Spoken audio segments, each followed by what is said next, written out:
상상해보세요.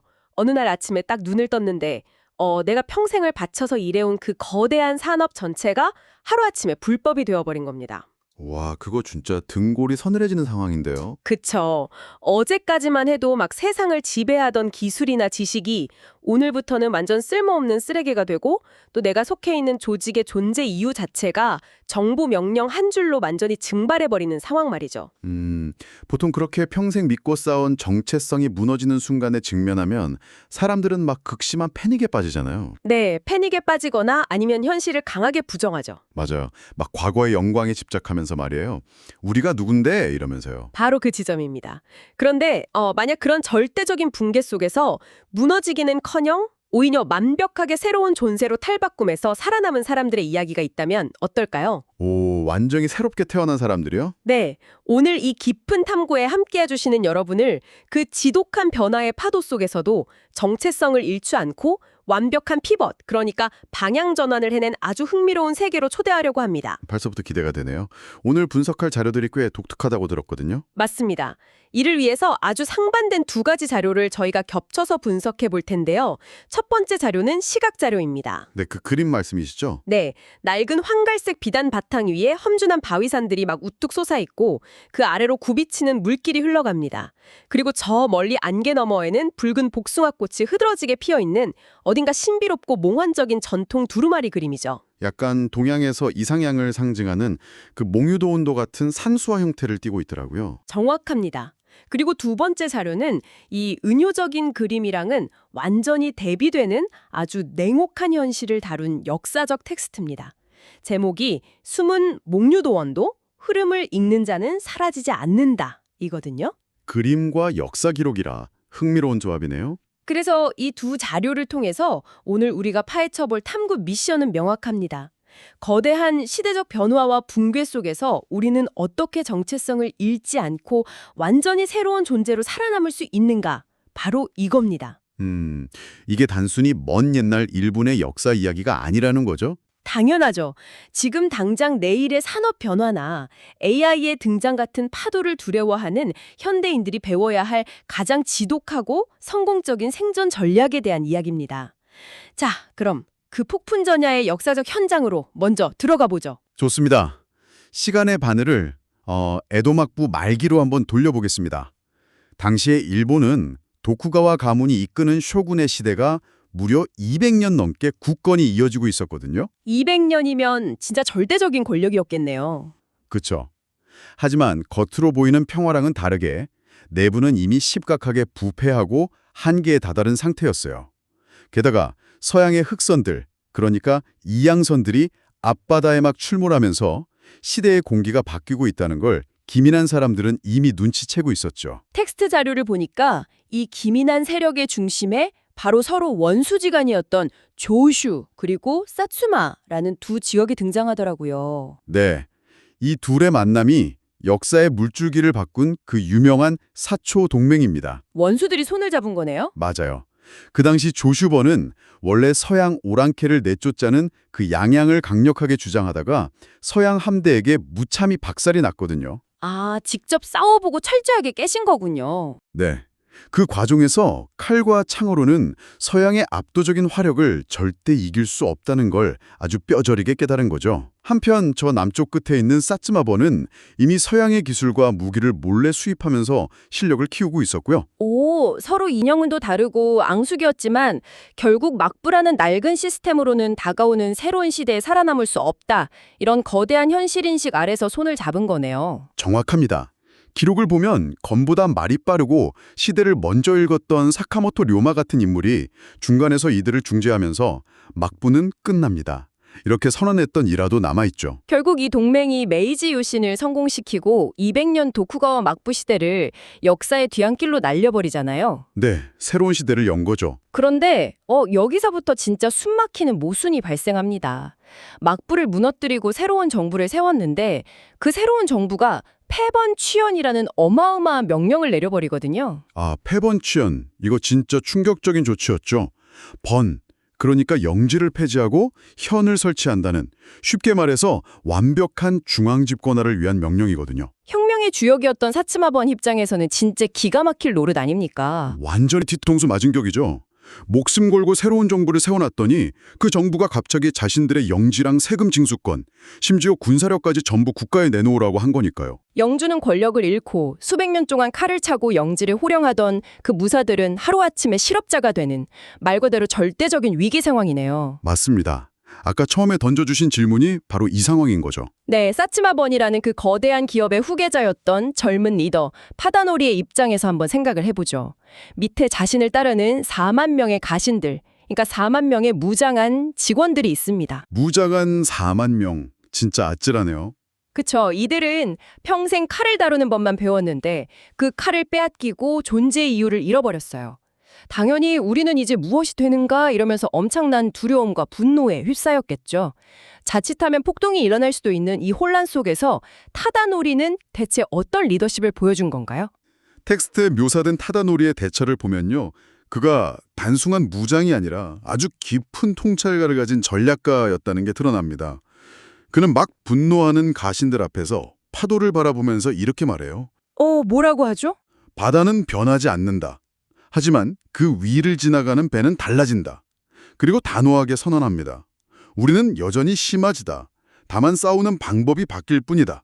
와, 우리는 여전히 시마주다. 이 선언은 진짜 기업 정형으로 치면 완전히 교과서적인 피봇의 핵심을 찌르고 있네요. 그쵸. 본질을 잃지 않는 거니까요. 자신이 누구인지 그 본질적 정체성은 지키면서도 도구는 언제든지 버릴 수 있다는 유연한 태도잖아요. 어떤 사례가 떠오르시나요? 마치 그 필름 카메라 시대가 끝났을 때가 생각나요.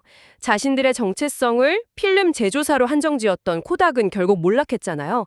반면에 정체성을 화학 및 소재 기술 기업으로 재정의하고 화장품이나 제약 산업으로 넘어간 후지필름은 살아남았고요. 아, 완벽한 비유네요. 타다노리 역시 칼을 드는 행위라는 그 기능적인 부분과 우리는 시마즈 가문이다라는 본질적인 정체성을 완벽하게 분리해낸 겁니다.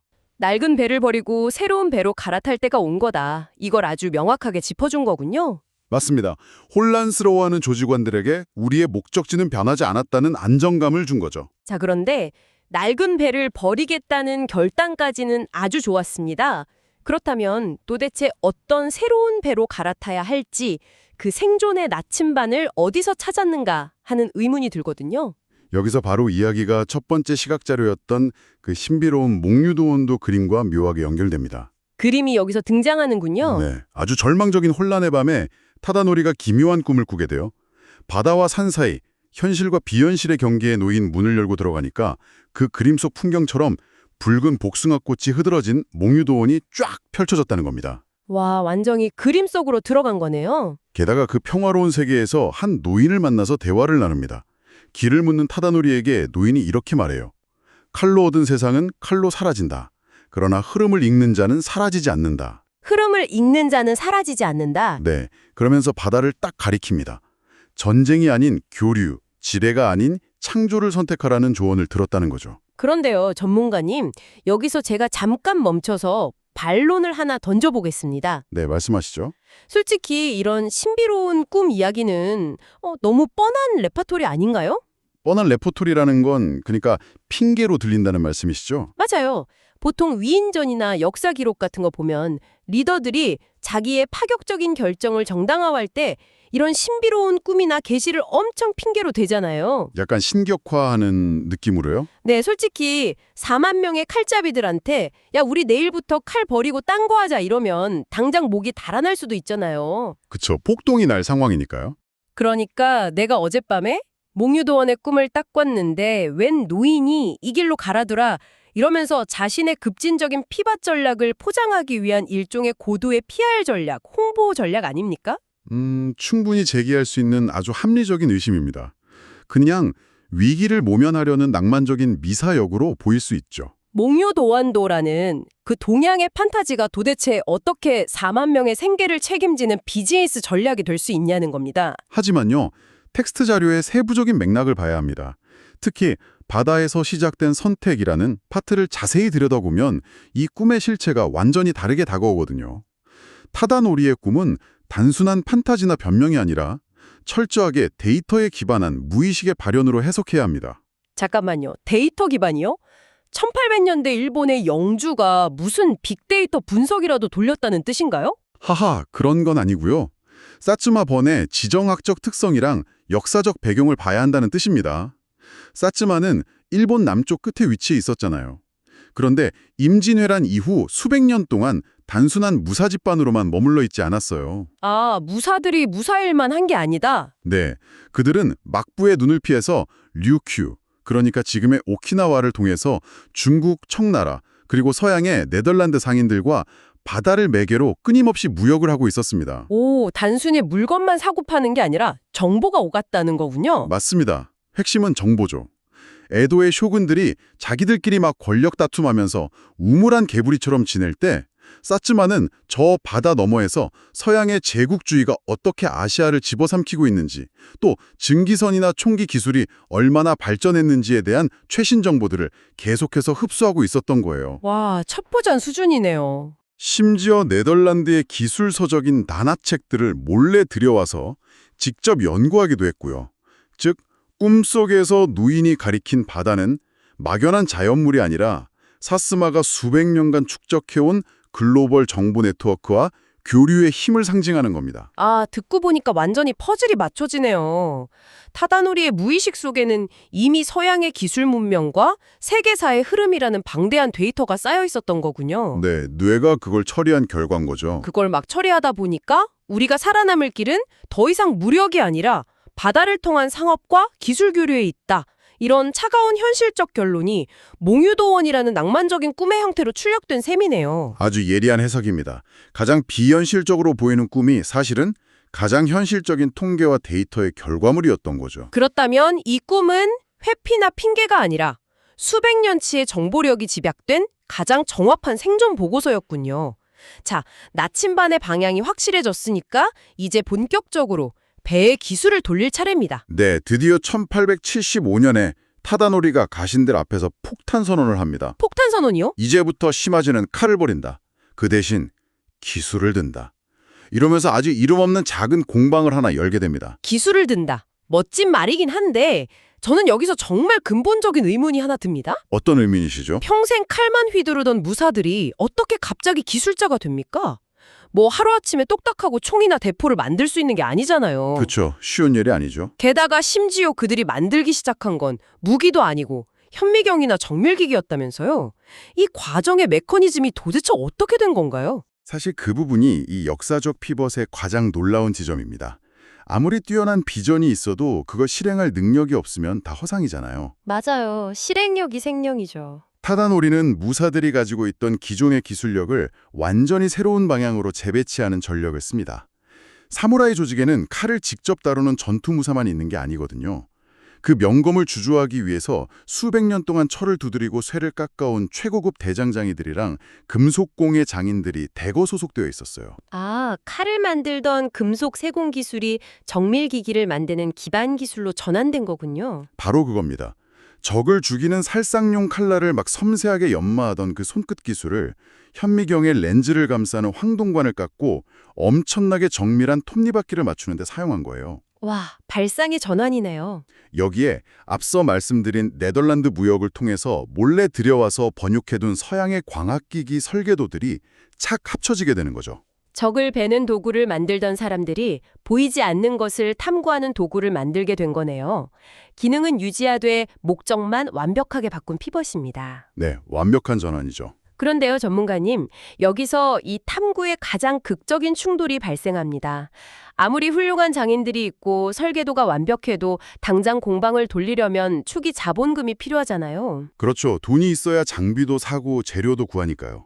근데 타다노리가 이 자금을 마련하기 위해서 선택한 방법이 진짜 혀를 내두르게 하더라고요. 네, 수백 년 된 가문의 보물이자 자신이 새로운 길을 결심하게 만든 나침반이었던 바로 그 몽요도 원도 그림 원본을 전당포에 맡겨버리죠. 와, 이 대목을 읽으면서 저는 이건 진짜 미친 짓이다 이렇게 생각했습니다. 하하, 파격적이긴 하죠. 이걸 현대 비즈니스에 대입해보면 딱 이런 거예요.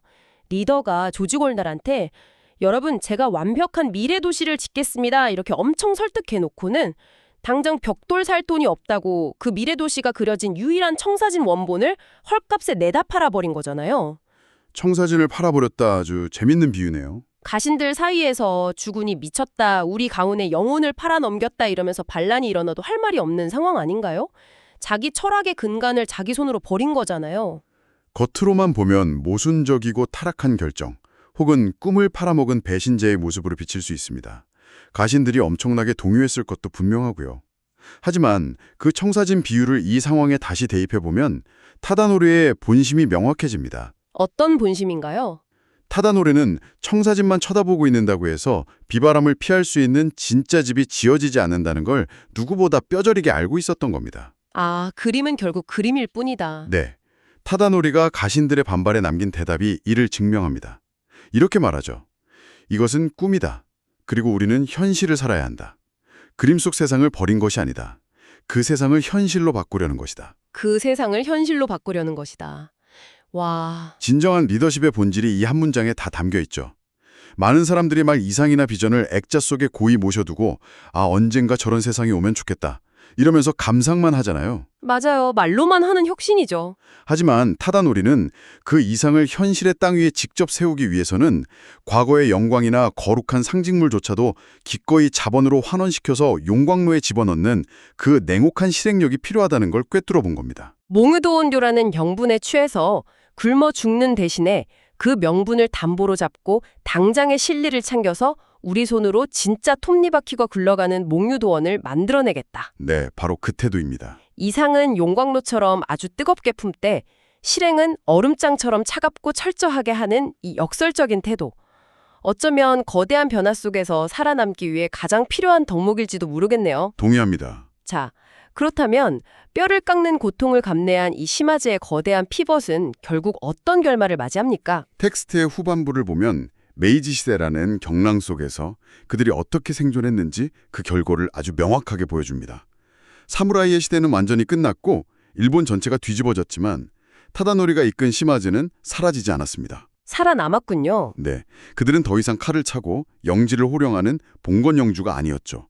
하지만 정밀기계와 근대 기술을 다루는 아주 강력한 기업, 그리고 산업자본이라는 완전히 새로운 형태로 진화해서 완벽하게 살아남았습니다. 아, 자료에 적힌 그 권력을 잃었으나 미래를 얻었다라는 문장이 바로 그 뜻이군요. 네, 맞습니다. 4만 명의 칼잡이 무사 집단을 과학기술과 정밀기기를 다루는 조직으로 탈바꿈시킨 건 진짜 인류 역사상 손에 꼽을 만한 대규모 정체성 전환의 성공 사례로 봐도 무방하겠습니다. 엄청난 스케일의 피벗이죠. 그리고 이 기록의 마지막 부분에 마치 영화의 한 장면처럼 아주 시적 에필로그가 등장하잖아요. 네, 노년이 된 타다노리가 다시 한번 몽유도원의 문을 열고 들어가는 그 두 번째 꿈 장면 말이죠. 문을 열어보니까 예전처럼 붉은 복숭아꽃이 피어있는 풍경은 같았어요. 그런데 그 세부적인 디테일이 완전히 달라져 있었죠. 아, 어떻게 달라져 있었죠? 산수와 속에만 있던 그 멈춰진 세상이 아니라 기계와 사람 그리고 자연과 첨단 기술이 톱니바퀴처럼 막 조화롭게 어우러져서 움직이는 진짜 미래의 풍경이 펼쳐져 있었던 겁니다. 와, 기계와 자연이 공존하는 몽유도원이네요. 네, 그때 꿈속의 노인이 다시 나타나서 이렇게 묻습니다. 이제 알겠는가? 그러자 타다노리가 이렇게 대답하죠. 꿈은 도망치는 곳이 아니라 만들어가는 것이었습니다. 꿈은 도망치는 곳이 아니라 만들어가는 것이다. 와, 진짜 소름 돋네요. 자신이 속한 세계가 붕괴할 때 파도로 원망하거나 두 눈 질끈 감고 버티기만 해서는 결코 살아남을 수 없잖아요. 네, 휩쓸려 갈 뿐이죠. 내가 발딛고 있던 땅이 무너져 내린다면 기꺼이 나 자신도 무너뜨리고 전혀 다른 모습으로 다시 태어나는 법을 배워야 한다는 것. 이게 사스마의 피벗 기록이 현대 우리에게 전하는 가장 묵직한 생존의 법칙이 아닐까 싶습니다. 맞습니다. 오늘 이 깊은 탐구에서는 200년의 권력을 내려놓고 무사 집단에서 정밀기기 기술자로 변모하기까지 그 치열했던 정보의 수집, 뼈를 깎는 통찰, 그리고 상징마저 전당포에 팔아버리는 아주 차가운 실행력의 과정을 깊숙하게 살펴봤습니다. 네, 아주 밀도 있는 시간이었습니다. 자, 그럼 이 이야기를 듣고 계신 여러분의 상황으로 다시 돌아와 보겠습니다. 지금 거대한 시대의 변화가 파도처럼 막 밀려오고 있을 때 당신은 무엇을 하고 계십니까? 쓸모없어진 옛 영광의 칼을 어떻게든 고쳐 쓰겠다며 꽉 쥐고 계십니까? 아니면 완전히 새로운 관점으로 세상을 읽어낼 당신만의 현미경을 열심히 조립하고 계십니까? 오늘 탐구를 마무리하면서 오늘 본문에서 깊게 다루지는 않았지만 여러분의 뇌리를 강하게 자극할 흥미로운 관점 하나를 마지막 화두로 던지고 싶습니다. 어떤 관점인가요? 1875년 모든 것을 잃은 타다노리가 그 작은 공방에서 하필 현미경이라는 보이지 않는 것을 보게 해주는 광학기기를 처음 만들었다는 사실을 한번 살짝 꼬아서 생각해보죠. 현미경의 의미를 다시 생각해보자는 거군요. 네, 어쩌면 진정으로 시대를 앞서가는 리더란 남들이 보지 못하는 미래를 자기 혼자 상상하고 즐기는 사람이 아닐지도 모릅니다. 오히려 불안에 떠는 세상 사람들의 손에 그 새로운 변화를 직접 눈으로 들여다볼 수 있는 렌즈 자체를 쥐어주는 사람이 진짜 미래를 지배하는 리더가 아닐까요? 아, 렌즈를 만들어주는 사람이요? 정말 와닿는 해석이네요. 네, 당장 눈앞을 가로먹은 거대한 현실의 장벽 너머를 당신의 동료들에게 보여줄 당신만의 현미경은 과연 무엇입니까? 다음 탐구 시간까지 이 질문을 한번 깊이 고민해 보시길 바랍니다. 오늘 저희가 준비한 탐구는 여기까지입니다. 함께해 주신 여러분 감사합니다.